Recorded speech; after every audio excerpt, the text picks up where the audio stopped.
Welcome to LOA Today. Walt Thiessen and Life Coach Steve Rowell here. Today is Tuesday, March the 5th, 2019. It's 8 a.m. in New York, 5 a.m. in Los Angeles, 1 p.m. in London. Sydney, Australia is at 12 midnight. Wherever you are in the world, thank you for joining us for another episode of LOA Today, your daily dose of happy. And I see Steve's happy face, so I know he's in his happy mood today. How you doing, Steve? Yeah, I'm always happy. Apart from when I'm not. Except for that, right? Well, that's kind of like that kind of ties into what I'm thinking about for talking about today. But sorry, what was it? You're going to ask a question. Yeah, I was just going to ask how you were today. Oh, well, actually, I am working on getting better. I'm feeling better every day, right? That's what I keep telling myself. Let's put it this way: I spent a lot of time on my mirror exercise this morning. A lot of time, like. I really needed it a lot. So that gives you an idea. Yeah. It's funny. So have I. I really? Needed it a lot this week. Yeah. I don't know whether it's something that's going on around us or whatever, but yeah, because you might recall last Wednesday I had the interview with the national newspaper. Right. For the piece that was going in there about the work with the church and what was happening with that. Unfortunately, it was supposed to run on Sunday. But unfortunately, there was a time-sensitive incident in London which took precedence over it, which is fine because mine's not time-sensitive, and that one was, and that was important. So that's fine. So it should be in next Sunday now. I see. Okay. This Sunday coming. Okay. So but I got myself all geared up for it, and so other people that were involved in it as well, and then it sort of came crashing down. Well, not crashing down because it's still going to happen. It's just delayed slightly. But I think I probably caused that delay. I probably did due to possible fear about what was going to happen. Yeah. After it goes live and potential backlash and comments and things from people, but. I've worked through all that this week. That's what I've been working on this week. I've had to do a lot of work on myself. Good for you. And a lot of work around those thoughts and feelings that were not serving me in the way they should be. Yeah. Change those and accept that they're there, understand them, speak to my subconscious, tell it that I was safe and I didn't need them anymore, and replace them with something else like we do. Yeah. Yeah. Well, good for you. That's great that you're doing that. And I'm trying to do very much the same thing, only from a different perspective. I'm not dealing with being concerned about, what's going to come up in the weekly paper, like in the New York Times or something. I'm at the opposite end of the spectrum. I'm more like concerned about anything at all happening. I'm stuck in the not stuck. No, I'm not going to say that I'm stuck. I'm going to say I'm moving away from. I am moving away from. The feeling of nothing actually is happening. And that's one of the things I want to talk about today is when you get into that place where you feel like nothing's happening. It is. Consciously, logically, from what we know about how this stuff works, we know that it's happening, but the apparent results aren't there. And so you start to get all worked up about, well, this stuff doesn't work. This stuff isn't paying off for me. I'm doing something wrong. I don't know what it is, but something's not right. So in that sense, we're kind of at opposite ends of the spectrum. But by the same token, we're also in the same spectrum because we're both trying to work on ourselves. We're trying to find some ways to turn that mental tide around. And that mental tide can, let's put it this way. When you're thriving, that mental tide is easy because you're flowing. You're going right with the flow. There's no effort. It's all ease. It's just wonderful. That's the place I want to live in. That's the place I want to live in. I think you do too. where everything just goes easily. Yeah. But when it's one of those strange things. Abraham talks about the metaphor of paddling upstream versus floating downstream, and how most of the time we're always paddling upstream. One of the things, exactly. One of the things that amazes me is how doesn't even amaze me. It just I take firm notice of it. Is how often we paddle upstream, and we don't know that we're paddling upstream. And even more so, we were paddling upstream and we thought we were paddling downstream. And then we realized, well, wait a minute. No, paddling means we're paddling upstream. So it seems like every single way that we go, it seems like we're going upstream. Like, where the hell's downstream? I know it's around here somewhere.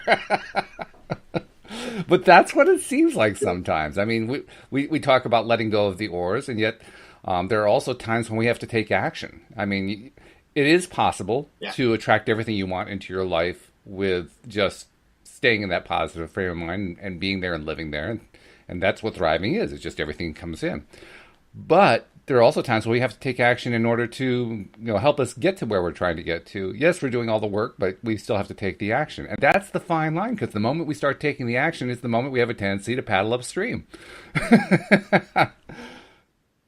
It depends whether it's the right action or not, I think. And I think that's the only time everybody does it. I mean, even my coach has, when we speak, he has, everybody, you're up and down like this. Nobody is ever on 100%, 10 out of 10 life all of the time. It's just not humanly possible. We're all human. We all have challenges. We all have things to work through. And I think that the point of it is, if we are paddling or feel as though we're paddling upstream, then number one, we're out of alignment. Yes. Because it shouldn't feel like that. Right. Number two, we're not living in the now, in the present moment. Because if we were, we wouldn't need to be paddling upstream. And number three, it's so easy to sort out, because all we've got to do is notice, get ourselves back into the present moment, notice that we are paddling upstream, notice why we're doing that. Well, not even the why. It doesn't need to be a why. You'll just notice that we are doing it. Stop, take a step back, check where we are, check what outcomes we want to show up for us, and then make a decision on the right way to go. Because we're obviously currently going in a direction that's not serving us. Yes. Because we feel bad. Right. And that's it. Simple as that. So once you've done that, it's as simple as that. When you're in that paddling upstream mode, it doesn't feel as though it's as simple as that, does it? No. It's about just stopping. Just say, hang on a minute, Steve. Just stop. Take a step back. Have a look inside. Get into the quiet, the silence, and just work out what to do next. And then it's quite easy to then get back on the right track again. Well, ease is a relative word, I would say. Ease varies with how let's see, within the metaphor, how hard you've been paddling upstream. If you have been paddling up at a moderate pace, it can actually be harder. If you're paddling at a really, really hard pace, you're so tired that it's easy to fall into, just dropping the oars. If you're going at a moderate pace, you actually have more longevity or strength built up. So it's like, well, I can paddle some longer. I can paddle longer than I've been. I can do this. But again, it is a choice. It is always a choice. So yeah, I mean, I probably stayed in the paddling upstream mode around the newspaper article for 2 days. I would say. Sure. Unusual for me, but this was really important to me. Oh yeah, well this is a major event that's going on in your life. This is not a small everyday thing. This is big. Exactly. So yeah, I allowed myself to sit in that mode of being for at least 2 days before I think the metaphor with the oars is fantastic, because I'm paddling upstream for those 2 days. I'm anxious, angry, upset, all these negative feelings that I'm creating for myself are all in there. And then all of a sudden, all it took was for me to just think, right, stop into the present moment and just relax. And it is, like you say, it's like dropping the oars and just going, right, that's enough. I've had enough of that. And it's like a big weight lifted off your shoulders instantly. Because you're like, hang on a minute. What am I doing? Where am I going? And why? and that's when you can celebrate what you've done. You've actually managed to notice that you're doing something Right. that you really shouldn't be. Right. Yeah, that's true. And well, you also mentioned the word why, and you mentioned a moment ago how why doesn't really matter, and that's true. And yet we also know that sometimes the whys do matter in that if we don't address them directly, they don't go away. They just keep haunting us. The subconscious mind keeps bringing them up. So sometimes we just have to find a way to address them. So there's like a balance there. And that, to me, there's like two aspects to this mixture between believing and taking action, because there's the external actions and there's the internal actions, which Abraham usually doesn't talk about that way. They usually treat action as the external part. But I think that when we're working on ourselves inside, that's action. I mean, it may not be walking down the street or taking a run or, applying for a job or going to a place to meet somebody or whatever, but it's still an action because it takes focus, it takes effort, it takes concentration. You have to work at it a little bit in order to get that action of looking inside going, so that you can let go of the oars, so that you can drop the resistance and so forth. So when I describe action as being either internal or external, now we got two different mixes going on. We've got the mix between belief and external action, and we have the mix between belief and internal action.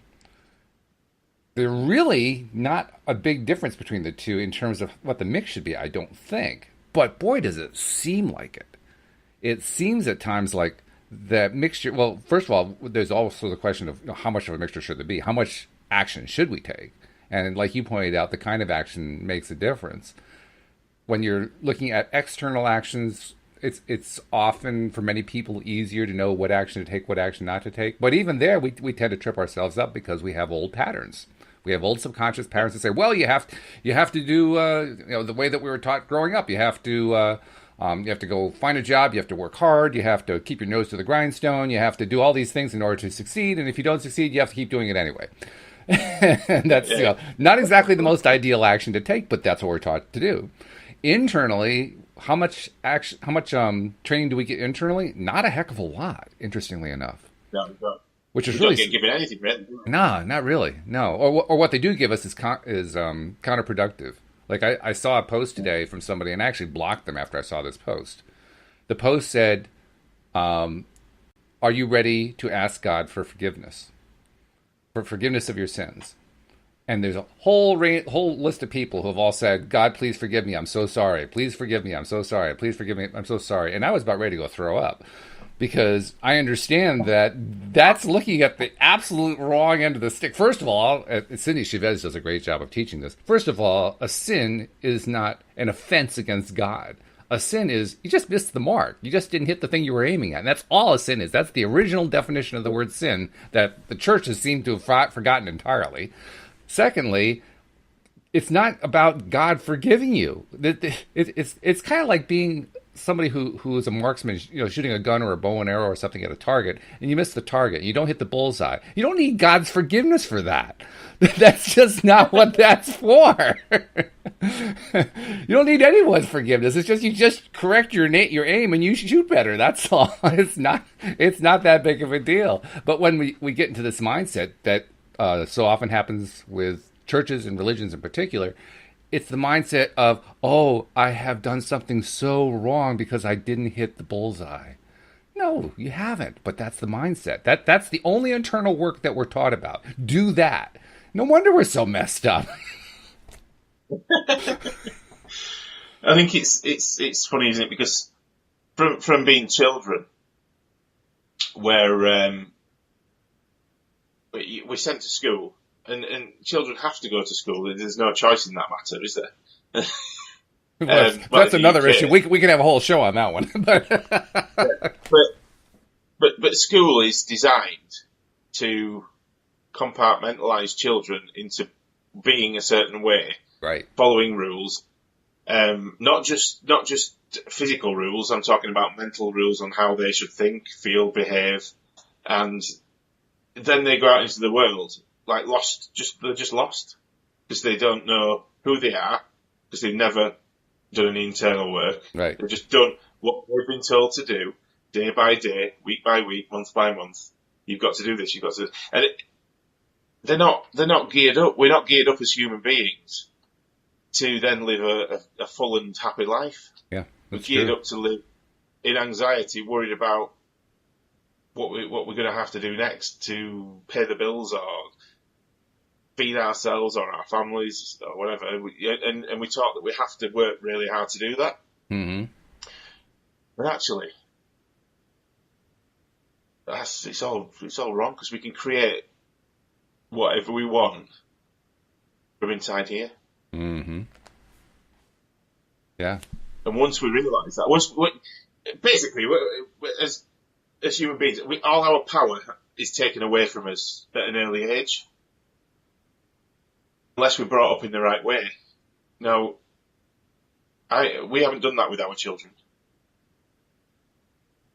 They do question things at school, and they often get into trouble for it. Good for them.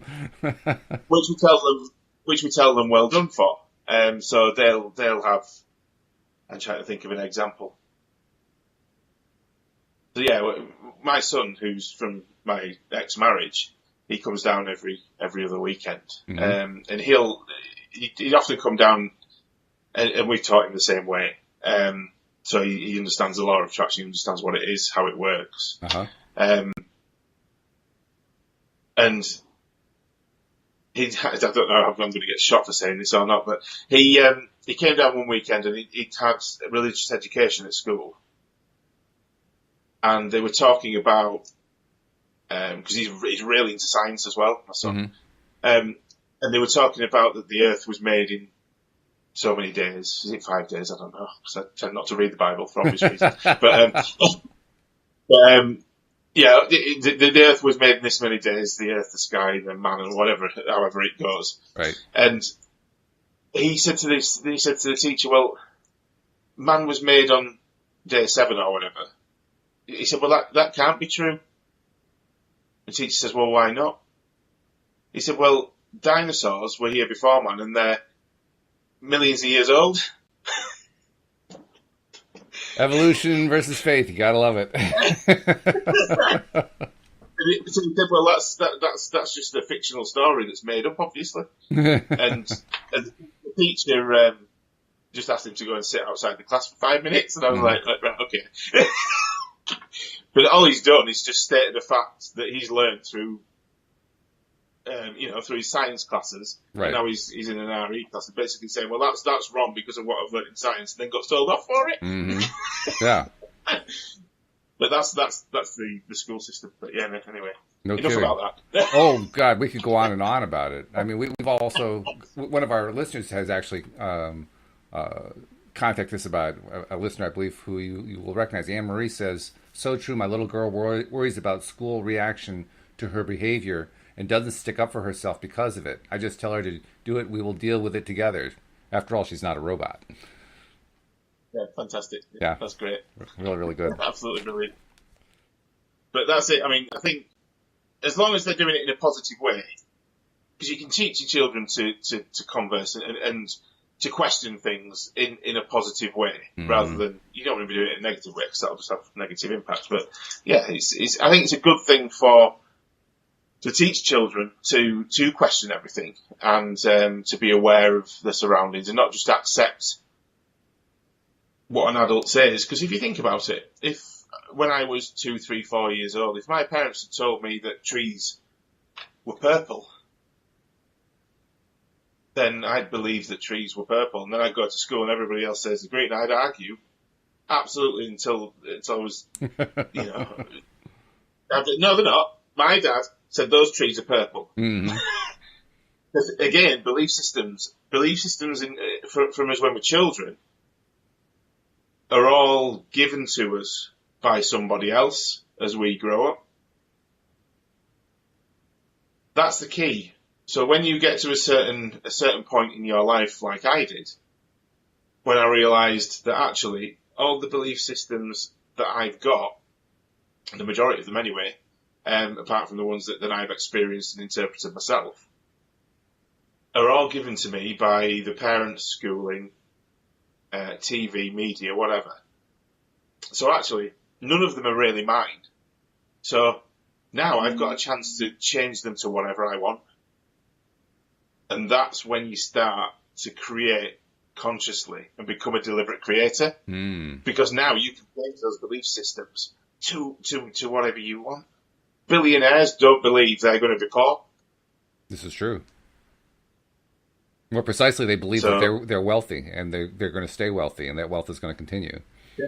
It's a continuous belief system. Yeah. Yeah. And that's I think that's awesome, because you can actively change your belief system to whatever you want it to be with practice. Again, it's about practice, isn't it? Oh boy, that practice is huge. Because let's be honest, when you're in the middle of, especially in the early stages, but when you're in the middle of practicing that, whatever that mindset is that you're aiming for, you have your subconscious mind who's disagreeing with you constantly, because that's not what the subconscious mind knows. And then you have your outside expectations that are disagreeing with you. I mean, you have a lot that you're dealing with, and you're trying to say, no, I'm actually a wealthy person. I believe that I'm wealthy. And the rest of the world is saying, yeah, right. Tell me about it, bud. No, that's a struggle that goes on. And trying to maintain that struggle in the face of apparent results that's the challenge right there. You know, the fact is we're in a stream of certain kinds of results, no matter what topic we're talking about. It could be wealth, could be relationships, could be health, could be careers, could be hobbies, it could be anything. But we're in this mindset, and that mindset is the current stream. And now we're trying to buck that stream. Now it's great to know that we can do that.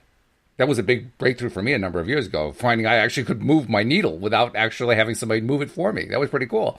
But even when you learn that you can move your own needle, you still have to actively do the practice. You have to practice it every day. You have to work on it.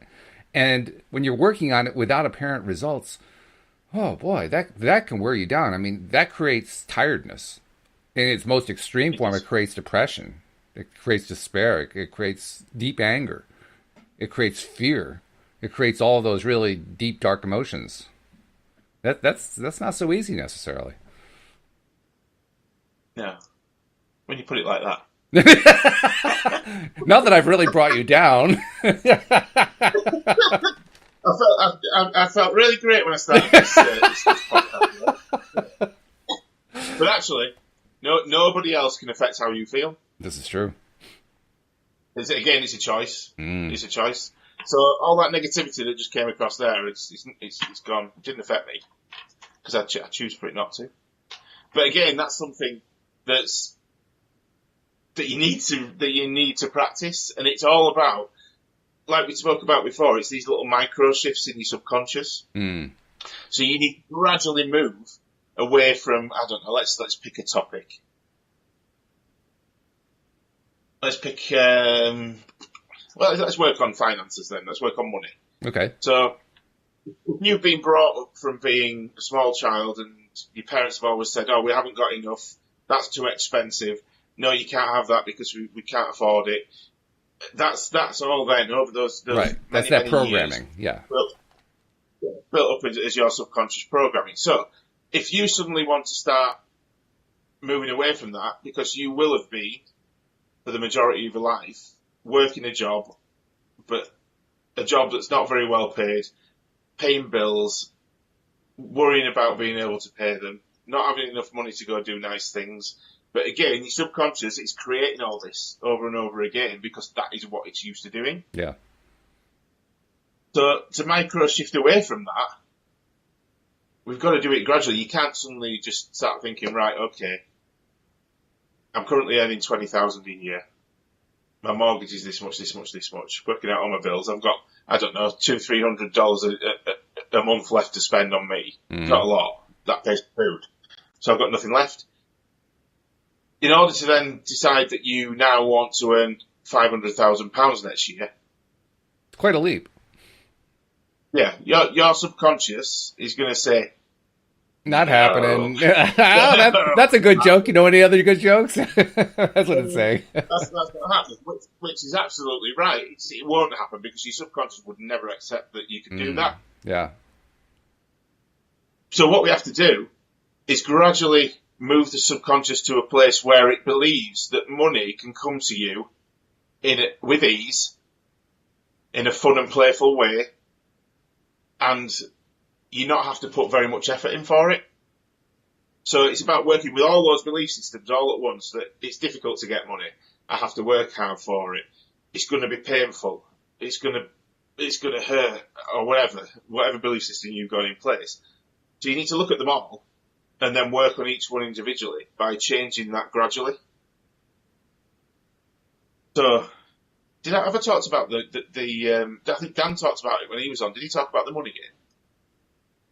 I think you both had mentioned it, but it doesn't hurt to go over it again because it's a good one. So let's do it again. It's a good one because what you can do, everyone tends to have a ceiling on how much money they think can come to them in an easy, and I always use the words easy and playful because I like playful because that's good. It's more fun. It's more fun. Right. More fun. So something that I use all the time now is I'll think of an amount that my subconscious believes can come to me in an easy way. So that might even start off as a penny on the street that I may find. Mm-hmm. It's quite believable to my subconscious that I can find a penny on the side of the road. Sure. So I'll set an intention in the morning of it, or whenever. So I'll tend to write this down, which will be, today I intend and create 1 penny to come to me in an easy and playful way, and I am open and ready to receive this gift. And then after that, I'll write down 5 things that I'm grateful for right now, and I'll feel that feeling of gratitude immediately after I've written that statement. Mm-hmm. So I started off with, because I'm in the UK, I started off with £10. Yep. And once it's done, you forget about it. Just leave it. Forget about it. Forget you've done it.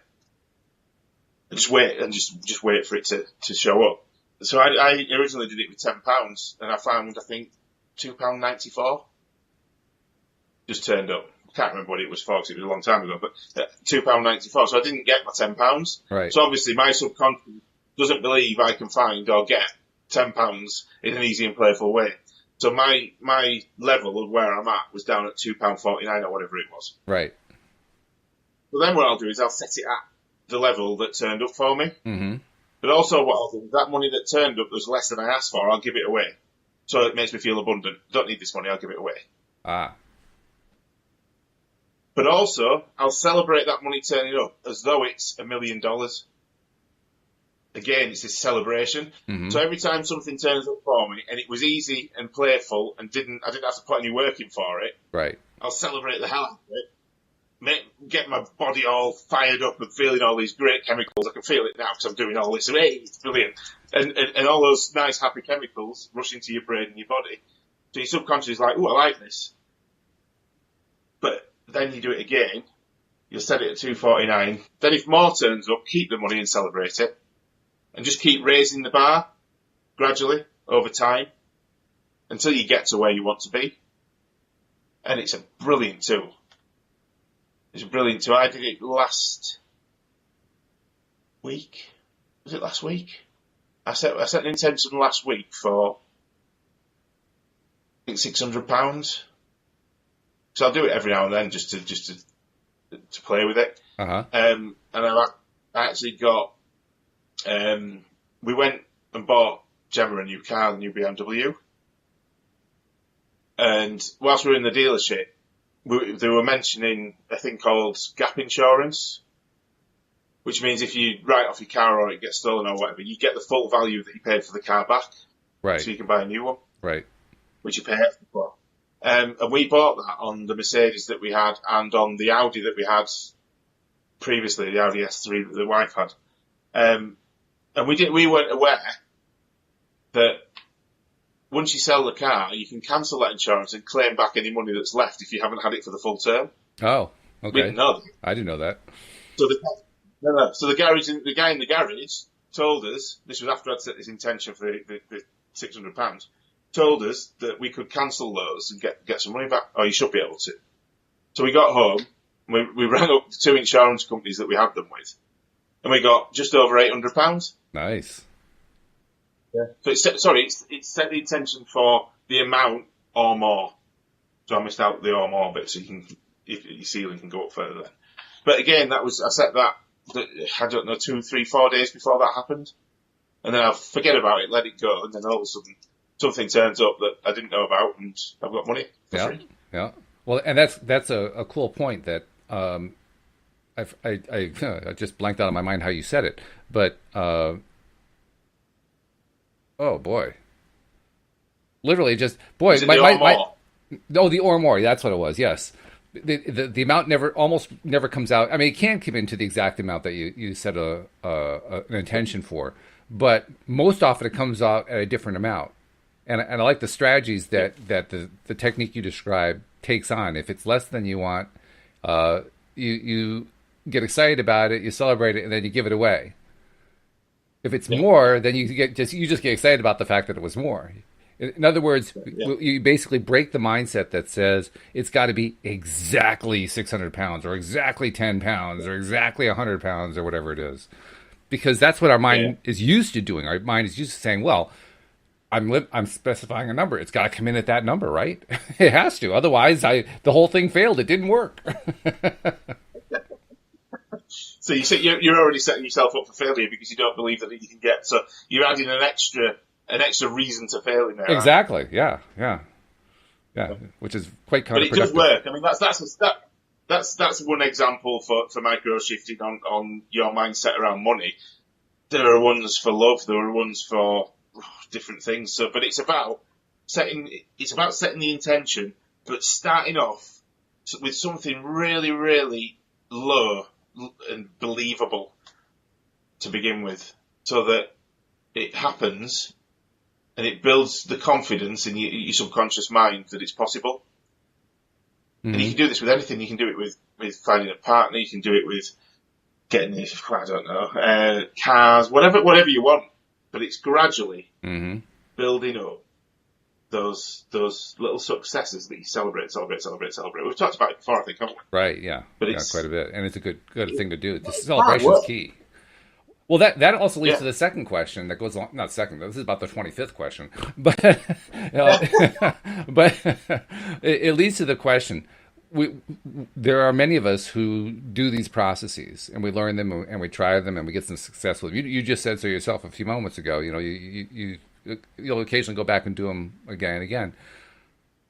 But the question that comes into my mind, and I've experienced this directly, is what does it take for us to keep going with them after we've had success? So often, and we know what the method is, right? Okay, so we got this method of building up our expectation, building up our belief system, feeling the confidence so that more and more stuff will flow. We achieve some level of success with it, and then we stop.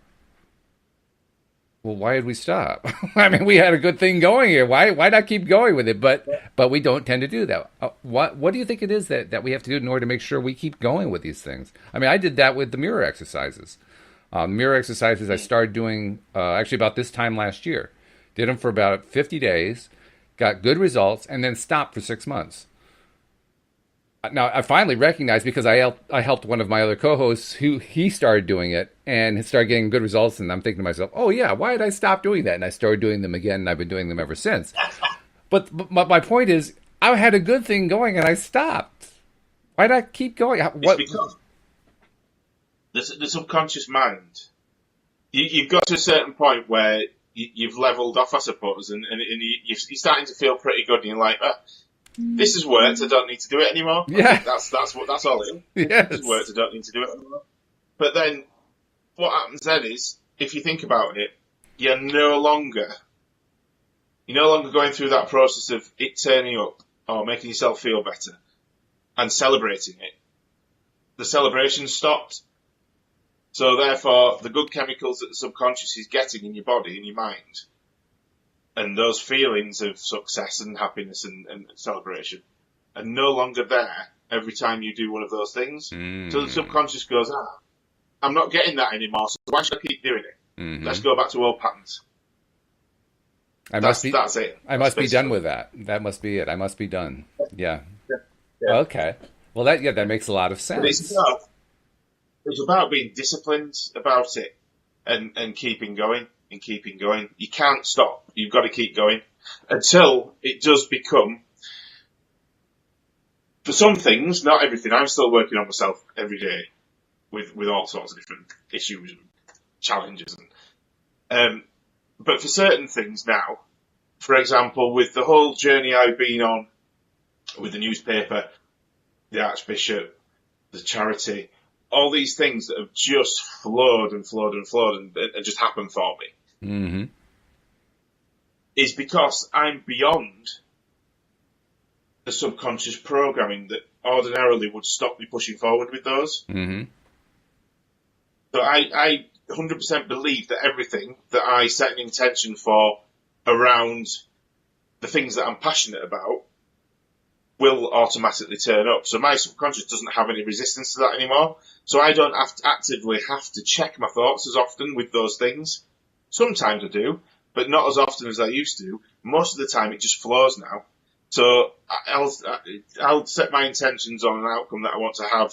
For example, the meeting with the bishop, and how that wanted to go. I already knew how that was going to go before I got there. Mm-hmm. I already knew what the outcomes of that would be. I already knew I was going to get offered something from the charity. I didn't know what, but something.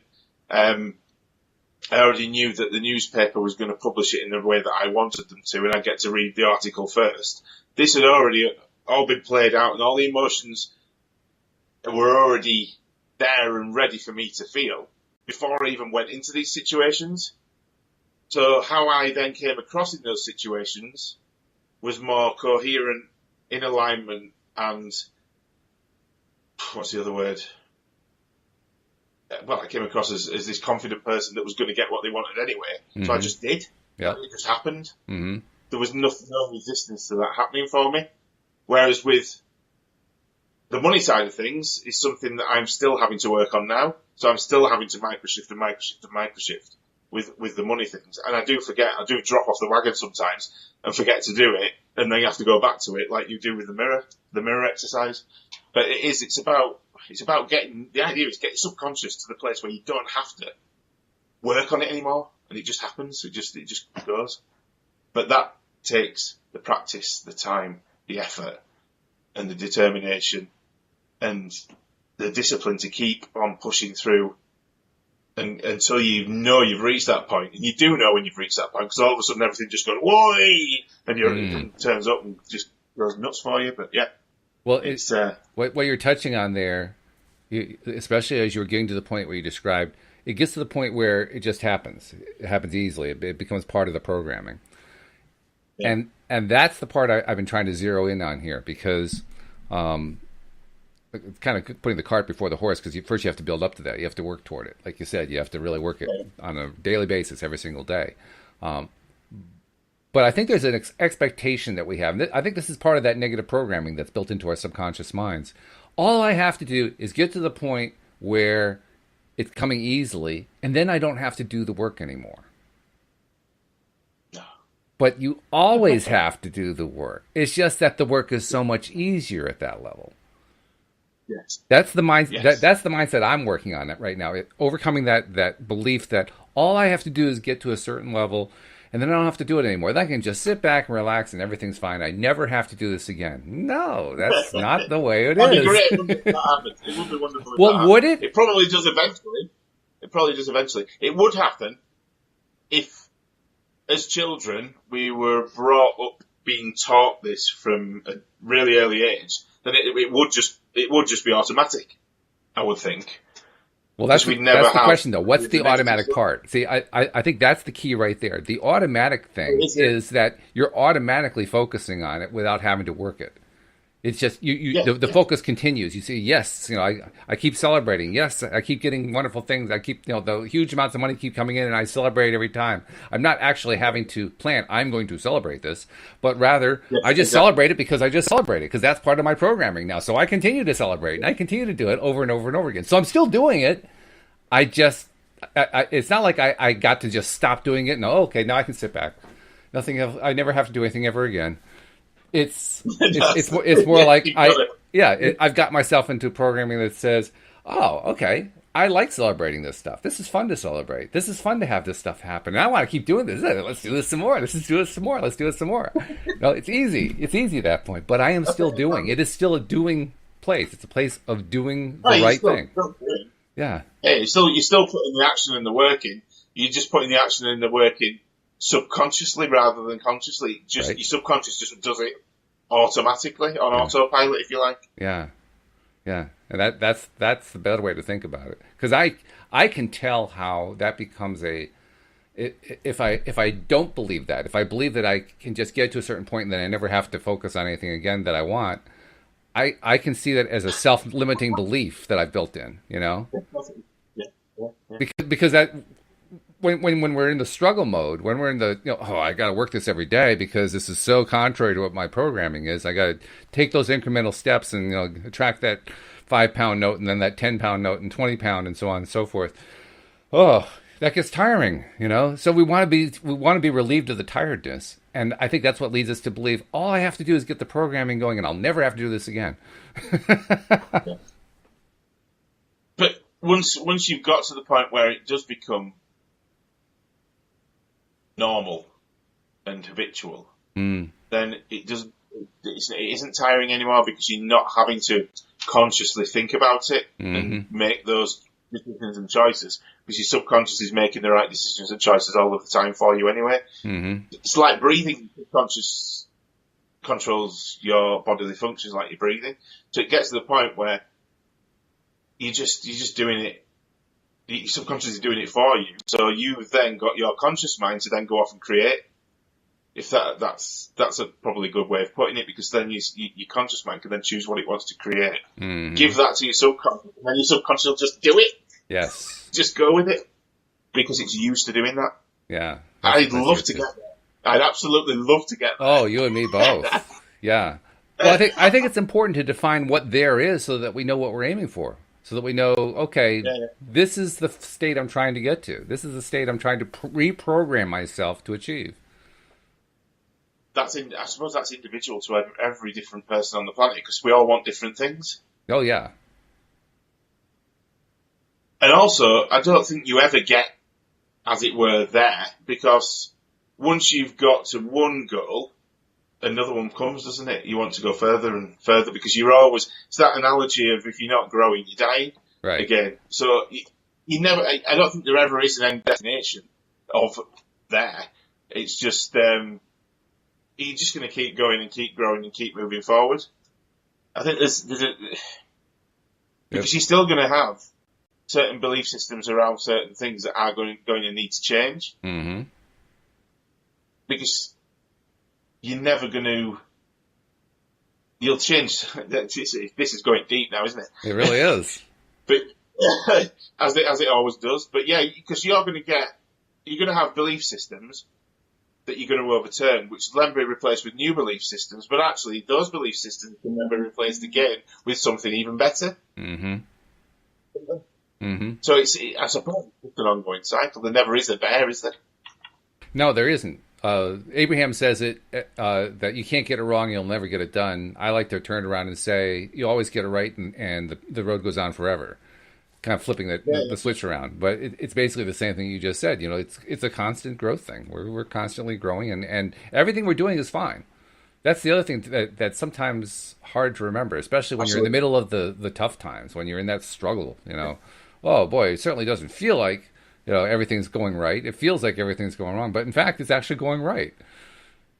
That in of itself is a big mind shift right there. Like that. What do you mean that's going right? It feels terrible right now. What are you talking about? But the whole fact that it does feel terrible is because you are trying to make changes.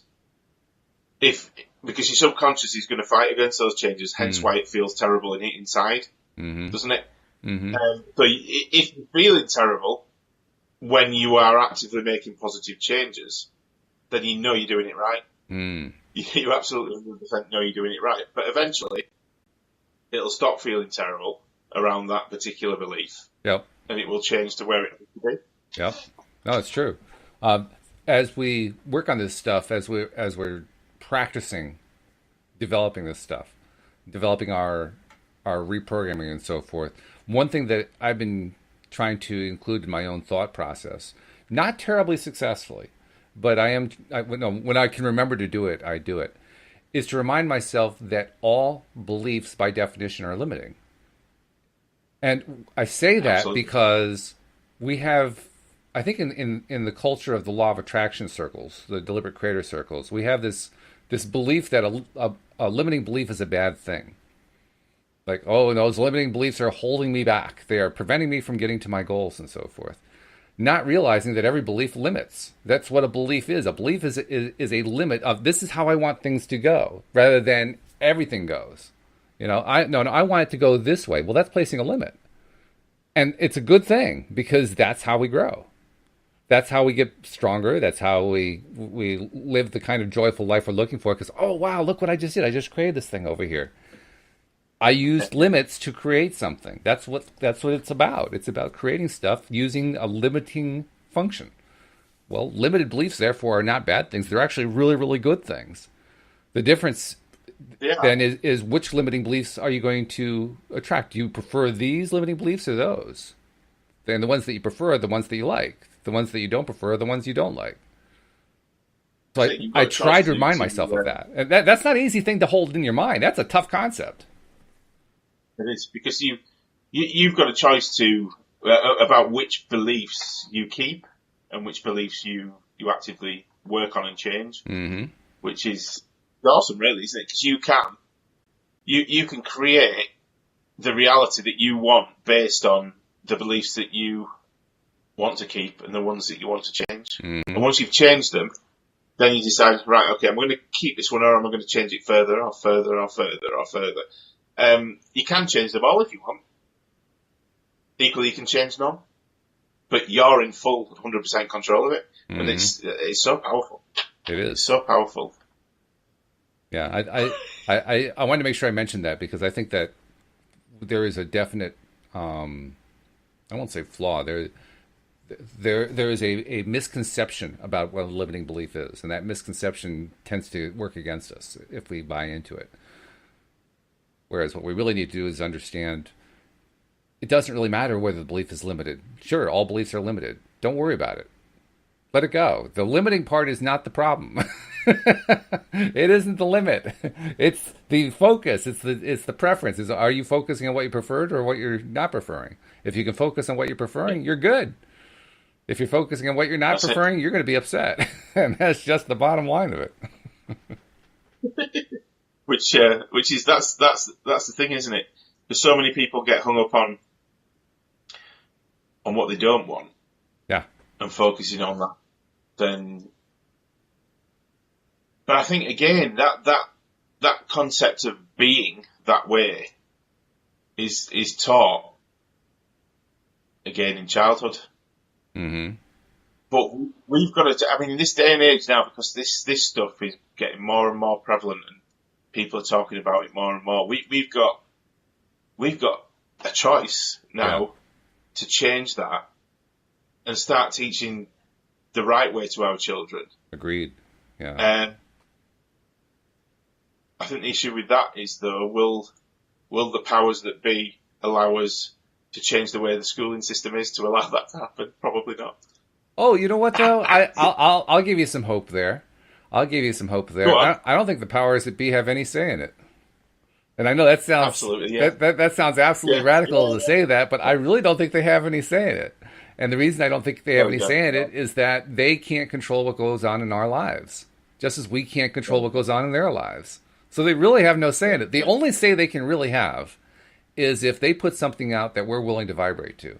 So if they put out stuff that talks about how, well, we must be in control and there must be these rules and there must be this approach and it doesn't matter if this approach has to work, we must continue to do it and we know what's best. And those of us who are listening to it saying, yes, I agree with that. Yes, I agree with that. Yes, I agree with that. Yes, I agree with that. Then it's going to be true in our lives. You know, I buy into that completely. So, And so in that sense, then they get a say in it in that sense. But we have to vibrate to it. We have to be willing to accept what they're saying into our lives. If we don't accept it, they lost all their power over us, which is exactly the way it should work anyway. They shouldn't have the power over us. Hence why I never watch any form of news channel anymore. Yeah, right. It's like, once again, it's about the preference. I've seen it though with. I think I told you. Sorry, go on. No. What were you going to say? I was going to say, apart from the one that I'm putting out there on purpose. Yeah, well, yeah, exactly. That's the point. That's precisely the point. I'll have to black out the rest of the newspaper one so I don't read it actually. The redacted news. I like it. But no, I don't know if I ever told you. I actually was involved in forming an alternative school here in the U.S. It's based on a model that Abraham. It's one that Abraham actually recognizes and approves of, because it's a model where the student has total control over their day. They decide everything. Teachers don't have any control. And it was originated in Massachusetts, called the Sudbury Valley Method. And we opened a school here in New Britain, Connecticut, that uses the same method. One of the fun things about, and I use the word fun advisedly, fun in quotation marks. One of the fun things about starting a school like that is when you first start it and you're trying to figure out how to open it and trying to figure out how to slide it past the authorities and so forth, is you recognize all the different ways that their system is set up to prevent you from doing exactly that. And then you actively get to the point where, miracle of miracles, you open the school, and amazingly, all of those things that you were concerned about disappear. I mean, like, disappear. Like they were never there in the first place. So all these limitations that were put out there by the powers that be actively didn't do anything. There was no actual energy behind them. There was no power behind them. Yep. They only do if you believe that they can. And that's where all the power comes from. That's it. Yeah, absolutely. And that's a very liberating experience to have. I mean, when we opened the school, it was a little terrifying, because we weren't flush with cash or anything like that. So it was pretty, skinflint trying to open this thing. But we got it open. And I remember I was part of the opening. I actually was a leader of the opening. And when we got the school open, we were dealing with all the struggles of, well, how do you adapt to this new school? Because the kids who came into the school had come from the public school system. So they're used to how the public school system works. And now all of a sudden it doesn't work that way anymore. So they're trying to, test the boundaries. Like, so how far does this freedom go and all that kind of thing? And creating all kinds of contrast for themselves because, they're breaking things or, they're doing things that they weren't supposed to do. And now the old consequences aren't there. And it's a whole new set of consequences based on what actually happens in reality. Like, oh God, how do I deal with this? This is an entirely new experience. But it's fun. It's fun, even though there's a struggle involved there. It is fun. It's fun to go through all that. And I think that more and more people, and we're not talking about huge millions of people. We're talking about, hundreds of people, thousands of people around the world as they try this kind of thing, whether it be this model or something similar. The more that people try that, the more they experience how it goes well despite all the trials and tribulations. I think it shifts the overall human mindset. Because aren't we all kind of connected together? Isn't there like a common human set of knowledge that we all kind of share? I think that's what actually gets affected whenever some of us are doing stuff like this. So even though the New Thought movement, the Law of Attraction movement, started off with a small number and then started to grow, partly because of The Secret, but partly because more and more people started to practice it. Even though it's still a relatively small percentage of the overall population that's involved in it, nevertheless, the stuff that we're learning, the stuff that we're sharing is permeating that mass consciousness. That I wouldn't even call it a consciousness, that mass storehouse of information. I think that's probably the better way of saying it. That mass storehouse is being affected by it. And I mean, we're seeing it a lot of different ways. Linda Armstrong, who does the Friday podcast, Friday afternoon, has been telling me repeatedly, there is a huge energy shift going on right now. Right this moment here, March 2019, where all these really cool things are going to happen over the next few months, just because of the energy pattern of the Earth right now, of the people on the Earth. There's this massive shift going on. Wow, like, wonder what's going to come out of that. You start to get this sense of expectation. You start to, and now what are we talking about here? We're talking about flowing downstream. We're getting that sense of expectation going, the sense of, oh, wow, this is actually starting to work. I don't have to work so hard at this anymore. I need to keep focusing. I need to keep practicing, but it's getting easier. It's getting easier, and I'm getting good results. We're getting good results as a society. Maybe most people can't see them yet, but some of us can. And that becomes fuel. That becomes fuel for us to keep going. It does indeed. I mean, this is it, because I'm I'm working with Dan, my coach, and he's doing some awesome stuff at the moment to spread this movement across the globe. I mean, it's awesome, and I'm involved in that. It's such a privilege to be involved in that, and seeing the amount of people that it's having a positive effect on as well. It's phenomenal, and there are more people like us doing this than there ever has been before. Yeah. And when all these people start connecting up through the joys of the internet now, wow, the things that come out of it and the things that happen in a matter of days, hours, weeks, months is just phenomenal. And I can see this just changing the whole concept of humanity eventually. Oh, sure. Yeah. It's awesome stuff that's happening right now. Of course. So that makes sense. But of course, on the day-to-day basis, and this kind of ties back to where we originally started the topic, that the day-to-day basis, we need to feel it. We need to feel like it's actually moving. Because otherwise we get into that mindset that says, well, I'm doing all this work and nothing's happening. I'm not getting results, so this stuff can't work. Obviously, it must be it's a fraud. It's just, this stuff is a bunch of nonsense. It doesn't actually do anything. It's a very easy place to fall into. So that's where, like, for instance, the micro shift concept that you were talking about that you and Dan teach, which is an excellent concept. I love it. That concept becomes really important. It becomes a way to experience little victories. And I really love the fact that you guys emphasize celebrate those victories to the max every single time.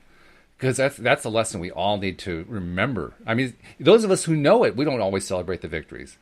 Imagine the people who don't know it; they never celebrate the victories. But yeah, exactly. But I forget to do it sometimes. Everybody does, because we've been taught that we haven't been taught that we need to do that. Mm-hmm. Even when people win a competition or a sporting event or something that they don't tend to celebrate in an active way. They'll pick the medal up and go walk off with it. But there's no emotional.